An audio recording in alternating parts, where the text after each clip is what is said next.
Shoko, former leader of the Children of War Veterans of Zimbabwe Association. The group's video warning shows members wearing National Youth Service regalia, claiming they are spread across the country and ready to act against government critics.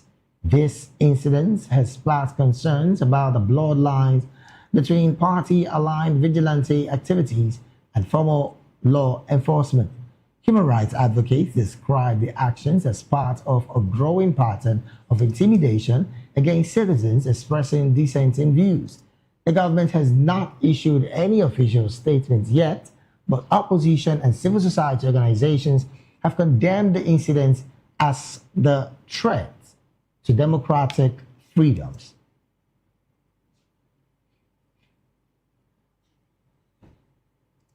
Away from that report, a South Sudan delegation led by President's advisor, Honorable Tut Kwe Gatwak Manini, and Foreign Affairs Minister Ambassador Monday Semenya K. Kumba met with Kenyan President William Ruto in Nairobi on Wednesday. The delegation delivered a message from President Salva Kiir's Mariadet and discussed South Sudan's upcoming general elections, with Kenya pledging support for the electoral process. Kenya has committed to building capacity in South Sudan's electoral agency, aiming to ensure credible and peaceful elections in December 2026. The meeting reaffirmed South Sudan's commitment to regional peace and strengthening bilateral relations with Kenya, a strategic partner in the country's peace and political process.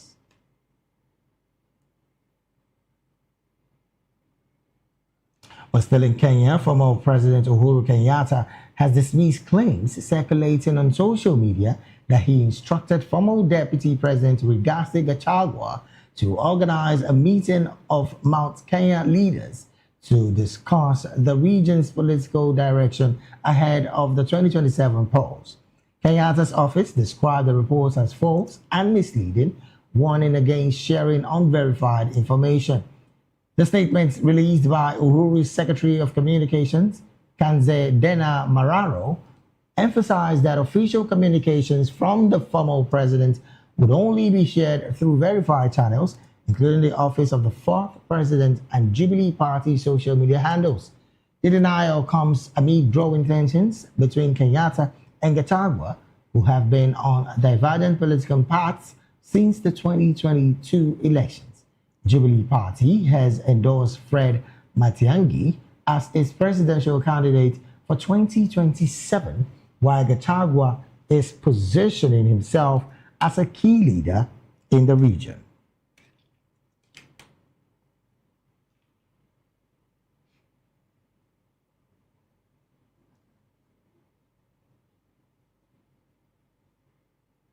We are still watching the African News and Voice of the People television. We'll go straight to the analysis segment of the news. And joining us now to make sense of these stories and more, in the studio with us is Mr. Dele Fanimo.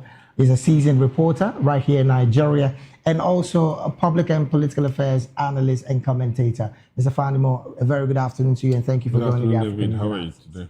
Well, joining us also virtually all the way from Uganda is Dr. Joseph Opul. Dr. Joseph is a doctoral fellow at the University of Dar es Salaam, Gulu University in Uganda. A very good afternoon to you, Dr. Joseph. Well, I understand that Dr. Joseph hasn't joined yet, and we're expecting him to join the conversation. Also joining the conversation all the way from Zimbabwe, virtually, is Dr. Masimba Mavasa.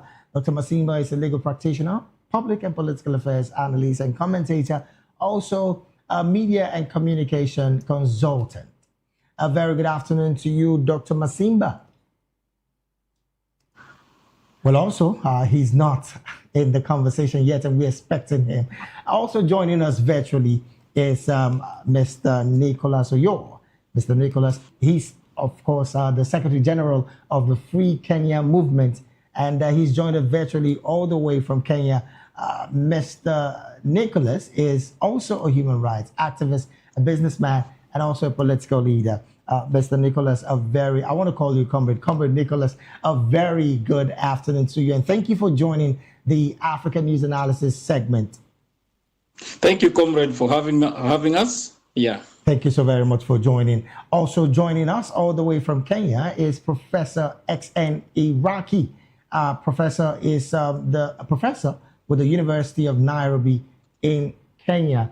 I also understand that Prof is also going to join the conversation in due course. But again, let's start off this conversation with the two gentlemen already in. I want to start off with you, Comrade Nicholas. Interestingly, the conversation surrounding this whole situation of Uhuru Kenyatta having to be in alliance with Mr. Gachagua. First off, let me ask you, what's your position with this story? And what do you make of it before I go through other questions, particularly on this conversation? I think the question about alliances for 2027 is always going to come up all the time. But I think if Uhuru Kenyatta denies that they have any agreement with Rigathi Gachagua, then that means that that is a reality, because the problem that you're having, these two gentlemen are coming from a large area called the Central Kenya, where we have a very big vote basket, and the basket that probably made Ruto the president of the Republic of Kenya. So it is a place that has about a bit of fight here and there. And I think Uhuru Kenyatta has been pushing to ensure that he gives direction. But I think if I look at Uhuru's push, it's more national as opposed to what we see from Gashagua's DCP. I hope that that changes. And I hope that it's not about Central Kenya. It must be about Kenya. And that's where maybe we lose it, yeah. Well, again, Uhuru Kenyatta has denied involvement, but Jubilee Party endorsement of Fred Matagi suggests his active political maneuvering. What do you make of that divergent views? I think the question about 2027 is a dicey issue, and I believe that the processes of Jubilee, because Matiang'i is part of the Jubilee government, yeah. I mean the Jubilee party, and part of the Jubilee government that was there, and seems like Uhuru trusts him. But then there is always going to be that thing that the final nail, or rather the final acceptance, will happen as we go towards elections. For now, maybe everybody wants to look at what options they have. And I think Uhuru is right to look for options that he has. All right, then. Well, let me bring the conversation to the studio here. Well, Mr. Fadimo, you did hear Comrade Nicholas there in Kenya. And of course, he did mention the path of alliance when it comes to elections in Kenya come 2027. I want to bring this to you as against the fact that even in Nigeria here, there's been consistent level of coalition of some big political big wings coming together ahead of 2027. On one part, Uhuru Kenyatta is saying, look, I'm not in any way having to endorse Gachagua, even though we understand alliances might happen before 2027. Do you think, as it stands, these level of alliances would clearly be a strong, formidable one for Kenyans to clearly look at as an option going into 2027? You see, alliance is not a novel thing in politics across continents and across countries. You see, most times you can't do it alone. Okay. I've witnessed it where alliances worked. And you see, a fragmented opposition. Don't forget that Uhuru Kenyatta was once in the limelight. Yes. He was the president of Kenya. And he lost at some point to Ruto. So he must have, because of his experience and exposure to Kenya politics, he must have also understood the fact that he cannot rise up from his ashes like a phoenix and contest with Ruto in the next election without extending his hand of fellowship to opposition figures across the divide. Because one, when you want to contend with an incumbent, you have to doubly work more than the incumbent. Because you are outside of government, state resources is not available. It's the availability of the president. Yes, state resources is not available to you, both human and material. Okay. And two, a lot of people would want to pander to the whims and caprices of the incumbent against you. And the fact that he was also once the president and was ousted. So he would have sat back and say, look, these were my flaws at this time. And he would have also made calculations that if I go it alone, what will be the result? It's not likely to favor me. So alliances with Gachagua is always work. It's not inevitable in this matter.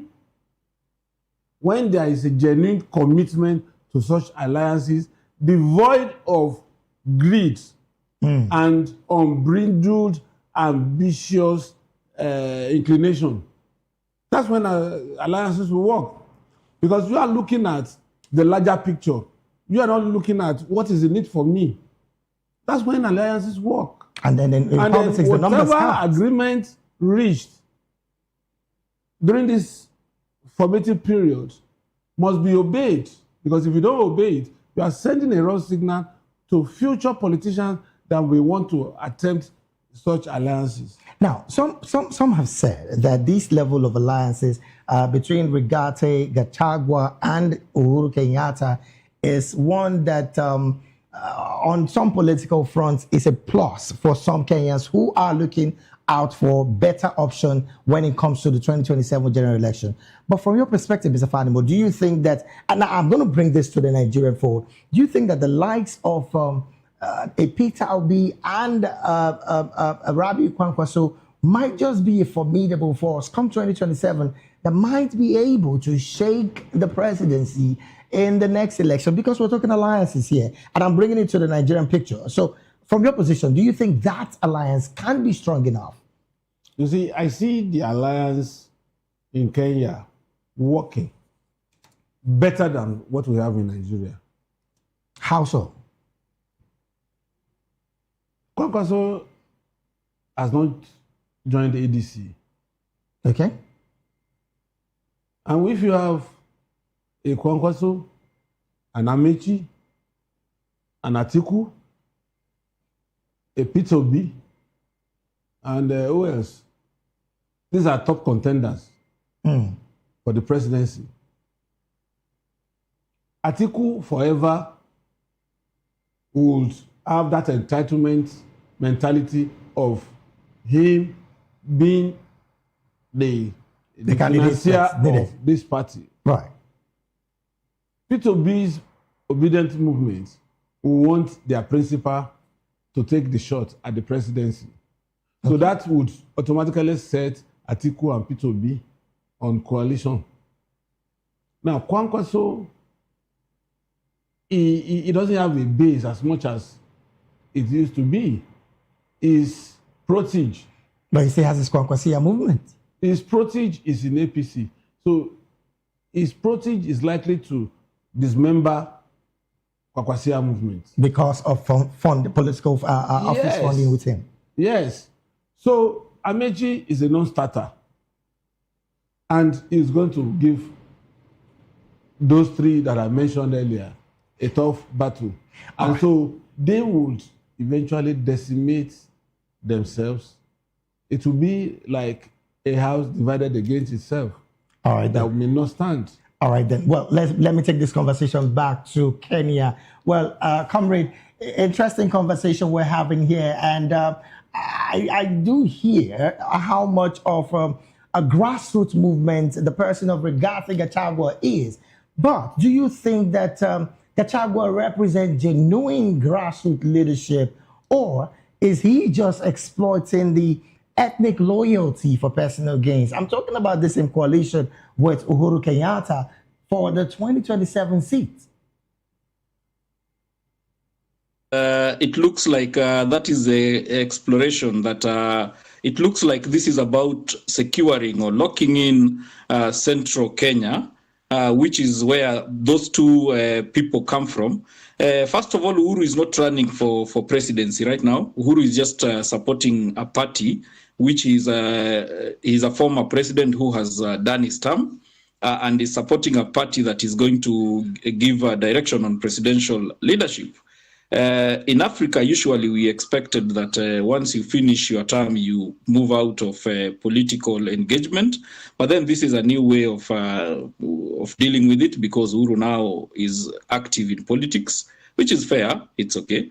But now, if you look at it and you find that it is Uhuru and Gachagua talking about an alliance, I think the best discussion would have been people like Kalonzo Musyoka coming into it, people like Eugene Wamalwa. That would be talking about a national alliance. But then when it comes to Uhuru and Gachagua, it becomes a question of who is the kingpin, or who organizes or to lock the central Kenya vote, which is not a very good discussion if I would consider.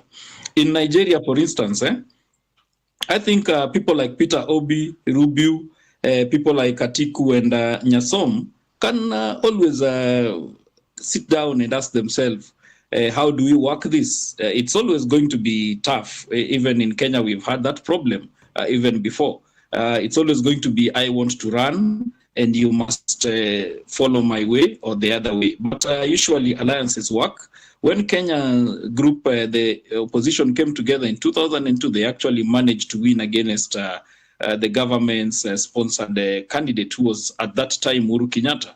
So even these alliances must be considered in that. But the most important thing is, what are you putting on the table for the people? That has been a problem for these alliances. It's more personality as opposed to what you want to deliver to the people, which is very unfortunate for us in Africa. But then I hope that this grows and people begin to understand that it is about what we want to do first, and then how we want to do it. Then we work together with you on the basis of that. Well, I'm still going to stay with you. You did mention some other candidates a couple of seconds ago while you were talking. But then the concerns now will be on the economic path of the Kenyan government that opposition figures have been clearly talking about. Do you think that the candidacy of Gachagua should, of course, he get any other backing from the likes of Uhuru Kenyatta, and maybe having to get more alliance with some of the stronger opposition figures? Do you think economically the gains would be there as against what is seen in the present economy of Kenya? Because this has been a conversation analysts have been complaining about in recent time. What's your position with that as well, on the economic part of it? Yeah, I think, first of all, Gachagua is actually, at this point in time, not qualified to run for president. He's been impeached, and in Kenya, when you're impeached, you have to basically go through the court process to find yourself back to the ballot. So Gachagua, at this point in time, is not supposed to be in the ballot, same as Uhuru Kenyatta, who has already finished his term. Yeah. So those two people are actually not in the ballot, which is interesting. But then when you talk about the economic situation, I think the fact that we have not gotten alliances based on issues that people and ideals and issues that people want to do is a problem for us in Africa, in Kenya. I would have hoped that they would maybe put a conference of the issues they want to do, how they're going to tackle the economy when they come into power. But this is usually, these issues are never discussed, which is unfortunate for me. I hope that we can get to a point where those alliances are based on what they want to do, as you're saying. We rarely get that, and it looks like the person who is running always comes up with some idea of what they think they want to do, but never really supported by maybe an economic conference of some sort, whereby experts can tell them that this is what we feel, this is how you deal with taxation, this is how you're going to deal with investment, this is how you're going to deal with this and this issue. Well, I like the fact that you mentioned the part of taxation and the other economical issue. There's a conversation about the fact that President of Kenya, I'm talking about Mr. William Ruto, is having to be part of the delegation that is clearly going to be working for South Sudan come December on their general election. Well, questions have been asked. Is Kenya pledging to support South Sudan's election a genuine democratic commitment, or is this just a geopolitical strategy to dominate East Africa? Because that has been the conversation about Kenya wanting to dominate East Africa. Should they be given that space and time? I think it's not even Kenya, it's President William Ruto, because for me, if you ask me, Kenya is also, we are also having problems with our electoral process. We are pushing, even just the other day, I think the news that was there, the main news yesterday was about the opposition going to the office of IBC to express their concerns about certain issues about the electoral process that is going to happen in 2027. Yeah. So you ask yourself, this is a person who should be looking at, are we the best of best elections, really? I get it. We have done elections in Kenya severally. We have some form of capacity, but then we are always having problems. The IEBC itself came to office just recently. There was a lot of push and pull before it came into office. Even us as Free Kenya, we have had problems. We have gone, even us, we actually visited the IBC. We are still having discussions even now. Before I came to this broadcast, I was discussing with some people in IBC because we need to have a meeting with them on independent candidates, because they've been processing independent candidates in a way that we feel is not according to the Constitution. So I asked myself, should that discussion have been about IBC commission as opposed to the president himself? Because the president pledging that is different from Kenyans pledging it. And we need to ask ourselves, should it have been done through maybe a commission in Kenya or something like that? Maybe we should create an office of elections, South Sudan, support of South Sudan elections, as opposed to the president as an individual being like, pledging that support. All right, then. Let me bring this conversation back to the studio here. Mr. Fandimo, this is another interesting conversation. You would recall that South Sudan have been battling with, of course, their level of power tussle between the first Vice President, Riek Machar, and the president himself. I'm talking about Salva Kiir. But the questions have been asked about the fact that right now, the elections are in December 2026, and the concerns are being raised about the fact that is South Sudan even truly ready for an election? Plus, against the fact that Kenya's government, of course, by the President William Ruto, declaring support for the South Sudan's election. What's your position with these conversation of Kenya itself not having to have it good, even in their country, but pledging support for another election in South Sudan? You see, at the level of diplomacy, you don't shut your doors to sister nations because it has multiplier effect. It has multiplier effect on the country that is contiguous to you. So it's just like if you say what happens in Benin Republic, Cameroon, Niger, Chad Republic. These are countries that are contiguous to Nigeria. And you say you want to close your eyes to what is happening there, in spite of the fact that you may be bedeviled by crisis within your frontiers. But then you know that, for instance, if there is any serious issue in Southern Sudan that precipitates large-scale refugees moving, it would assail the infrastructure in Kenya. So is it not better at the diplomatic level to support and ensure that such crises won't occur that would come and place the burden on you? Because either we like it or not, no matter how hard you try to shield yourself from that implosion, they will still find a way to come to your country. I like the fact that you called it an implosion, because that, again, is what a lot of persons are calling it. You know? But then, sorry to cut in here. I understand now that Professor XN Iraqi has joined the conversation. Well, let me establish communication with you, Prof. a very good afternoon to you, and thank you for joining the conversation this afternoon. How are you? I'm fine, girl. Thank you. How are you doing as well, Prof? I'm enjoying myself in Nairobi, a very sunny afternoon. Fantastic. Fantastic. Well, the conversation surrounding the statement by the president, I'm talking about William Ruto, as concerning the 2026 December election of South Sudan, him pledging support on behalf of the Kenyan people for the election in South Sudan is what we are looking at right about now. Some have said that the man in question, I'm talking about President William Ruto, is not even having it good at home, but pledging support to that level. Has Kenya's focus on regional diplomacy come at the expense of solving its own economic crisis at home? What's your position with this, Prof? Let's start by stating very clearly that the Southern Sudan is part of the East African community. So even before we go to President Ruto's support for Southern Sudan, Southern Sudan is part of the East African community. So just because of that, it is imperative that the presidents support one another. They support sister countries. Right. Number two is, if you drive around the streets of Nairobi, you'll find a lot of cars with Southern Sudan number plates. So there's a lot of economic relationship between Southern Sudan and Kenya. So the peace and prosperity in Southern Sudan will always spill over to Kenya. So peace, prosperity in Southern Sudan is shared by Kenyans. And of course, somebody talked earlier about refugees if there's any crisis.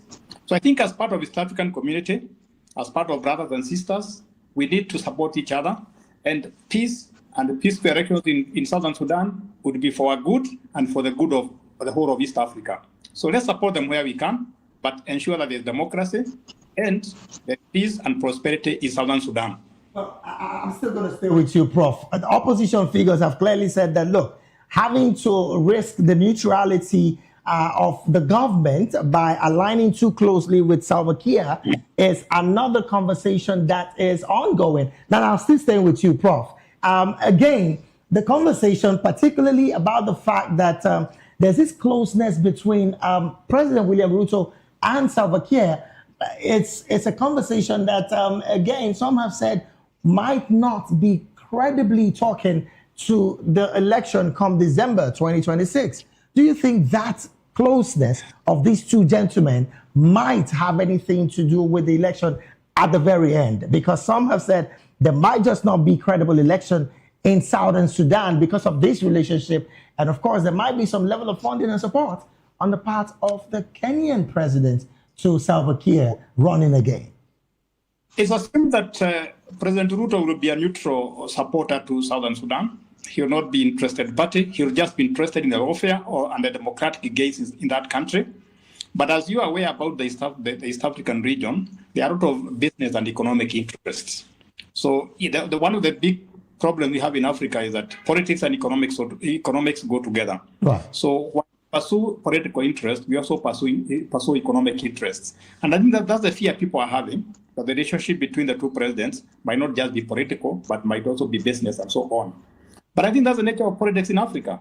But my hope is that the support should be neutral, should be for the good of the Southern Sudanese people, not just the president, not just the two presidents.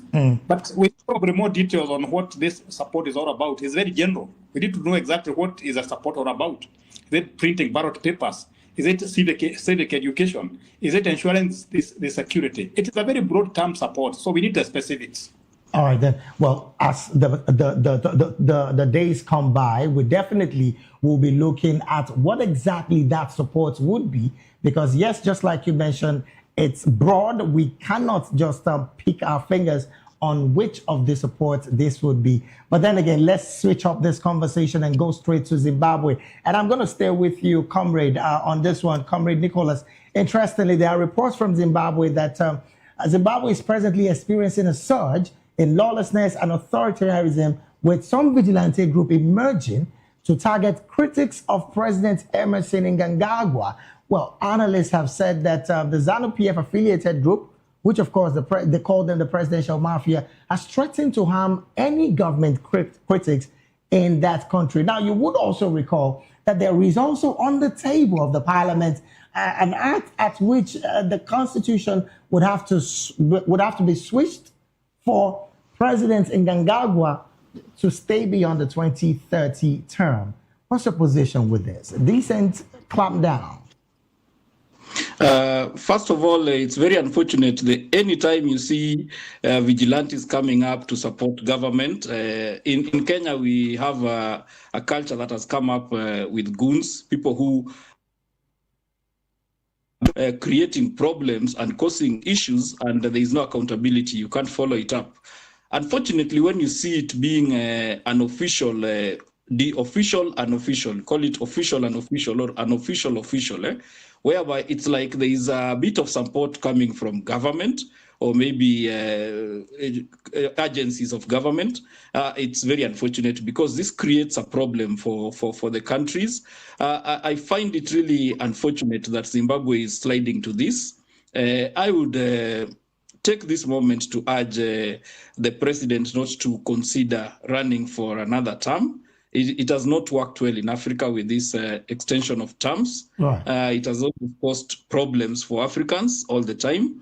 I think when you've done your term, you just leave, and we have examples. We have people like Mandela who just left after 5 years. All right, and I think this is something that should be a discussion that African leadership should begin to urge others to consider doing their term and letting go and allowing others to come into. All right, then thank you so very much, comrade. Let me bring this conversation to the studio here. Mr. Fadimo, this is one conversation that has really, really deepened into the democracy of most African states. And in maybe 30 seconds thereabout, what's your position with the fact that vigilante groups clearly are now saying that whoever stalked or whoever criticizes the president, we're coming after this person? And we see these guys donning the National Youth Regalia all across the country. What's the position with this as well? Well, it's a fallout of manipulation. And you see, propaganda is telling people the same thing at every point, consistently, to the extent that you don't allow them to see the flip side of the coin. And then you tend towards believing such as the truth. So now those guys have been radicalized one way or the other.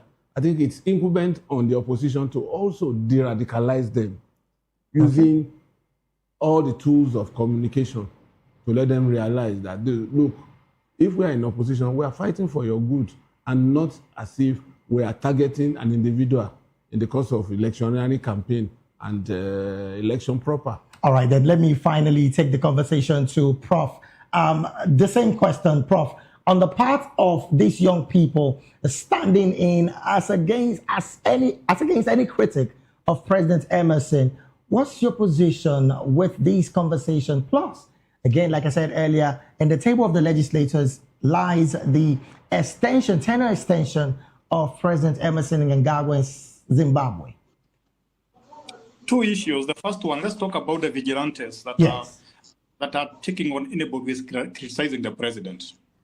I think that's a very bad path to take for any country, for any president, because we have seen that happen in Kenya. Because once those people start attacking people because they're not supporting the president, who are they accountable to? It's a very powerful tool for politicians, but the wrong one, it destroys the fabric of the country, because we stop even respecting the police. We stop trusting the police because people will start believing that since they are doing that without the police acting, they are also part of the police. All right, so we lose the police because of using vigilantes and other non-state actors. On the term, I think that's the last thing that the president of Zimbabwe should do. Zimbabwe has enough problems, and Zimbabwe, in my opinion, needs renewal. And one way for Zimbabwe to get a renewal is to go to the polls, get a new president who can change things, not because the current president is bad, but a change is as good as the rest. All right, then. Thank you so very much, Professor X and Iraqi. Thank you so very much, sir, for joining the conversation. Also, big thank you to Comrade Nicholas Oyo, who is the Secretary General of the Free Kenya Movement, also a human rights activist and a businessman, and also a political leader. Thank you so very much, Comrade Nicholas, for joining the conversation this afternoon. And a big thank you. And a big thank you to Mr. Dele Fadimo, seasoned reporter, writer in Nigeria, and also a political and public affairs commentator and analyst. Thank you so very much for being here. A quick break right now we would have, and when we return, business and sports will be up next. Please stay with us.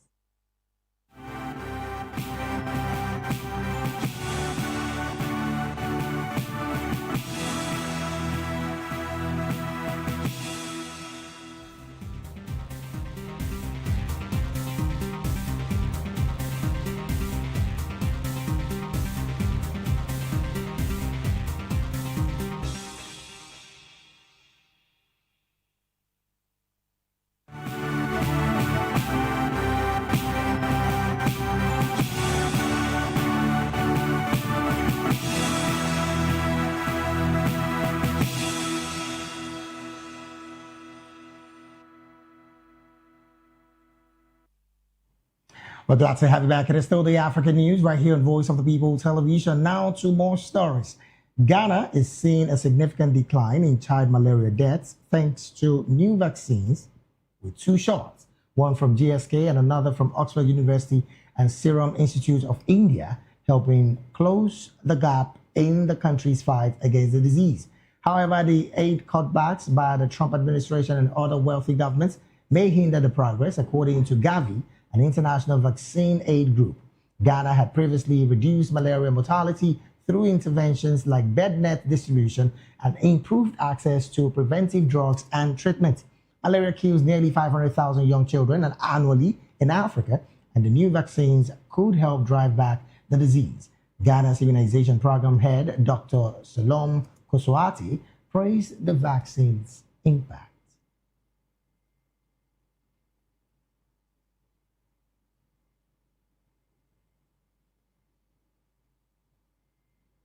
And from that story, move straight to some African business story. The South African rand extended its gains against the dollar on Thursday, trading at 15.7050 per dollar, up 0.5% from Wednesday's close, as traders await the South African Reserve Bank's first rate-setting meeting of the year. Gold, a major South African export, hit a record high of nearly $5,600 an ounce, boosting the rand's strength. Analysts are divided on whether the SAB will leave its main lending rate unchanged or cut it by 25 basis points to 6.50%. The rand's rally is attributed to a weaker US dollar, rising commodity prices, and increased safe haven flows. The SAB's decision is expected to provide signals on its monetary policy posture.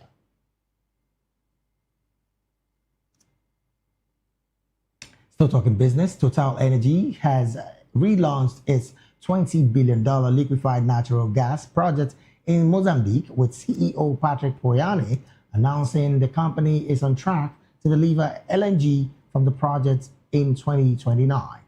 The project, which was put on hold in 2021 due to an Islamist militant attack, is expected to significantly boost Mozambique's economy and position the country as a major gas exporter. The relaunch ceremony was attended by Mozambican President Daniel Chapo and Poyane, who also announced that Total Energies would provide financial aid to Mozambique following recent deadly floods. The project has faced delays and security concerns, but improvements in security and financing have strengthened prospects for its restart. Total Energy holds a 26.5% stake in the project, which is expected to produce 13 million tons of LNG annually.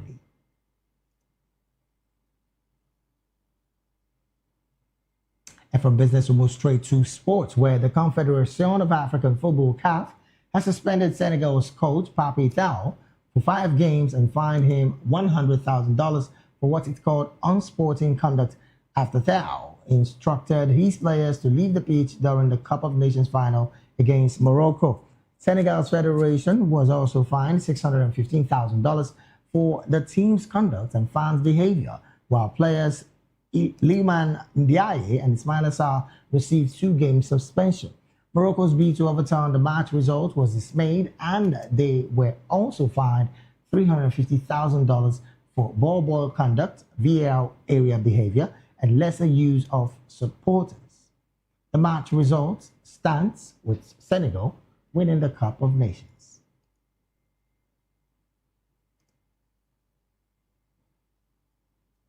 And with that sports story, we've come to the end of African news right here on Voice of the People television. Do well to subscribe to our YouTube channel. On YouTube, we are at Voice of the People TV, and on all other social media platforms, we are at VOPTV Live. Thank you so very much for being a part of this broadcast. I am David Edwin.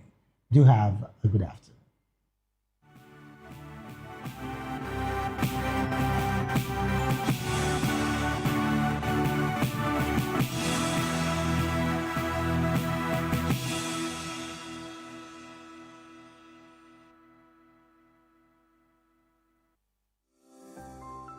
VOP TV. Now you have more than a voice.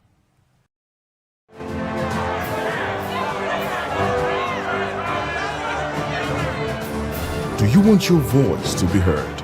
Do you know that you matter in the scheme of things? The People's Voice, the show where ordinary citizens take center stage as we discuss the biggest stories that affect you and I. With you in mind, we facilitate lively discussions, debates, and interviews on the topics that matter most to you and I. From social justice to economic empowerment, education to healthcare, governance, and more. Tackling tough topics and amplifying your voice. Join the conversation and make your voice count. The People's Voice. Make your voice count. Good evening, Africa. My name is Mama Kore, actor, model, producer, and I'm giving a big shout out to VOP TV, man. Keep watching. Don't change the dial. Thank you and God bless you. My name is AY, and of course, I represent the voice of the people, and that's why I'm on VOP. AY say so. Hi everyone, it's your girl Miriam Tima from The Real Housewives of Lagos and The Real Housewives Ultimate Girls Trip Africa. Shout out to VOP, the voice of the people. You already know. Stay tuned, keep watching. And don't forget, VOP is the best. All right, hello, everyone. It's a boy that's shagging the man fine back with Melanie Poppy Black Skin Boy. This is VOP TV. If you're not watching VOP, I don't know what you're watching. Maybe you're watching your weight. Hello, beautiful people. This is Wale Ojo, and you're watching VOP, Voice of the People. Hi, guys. You already know who it is. This is New Energy. Flyers, whatever, live it. Keep watching VOP TV. Thank you. Hi, people. Ginny Albano here. Guys, please keep watching Voice of the People.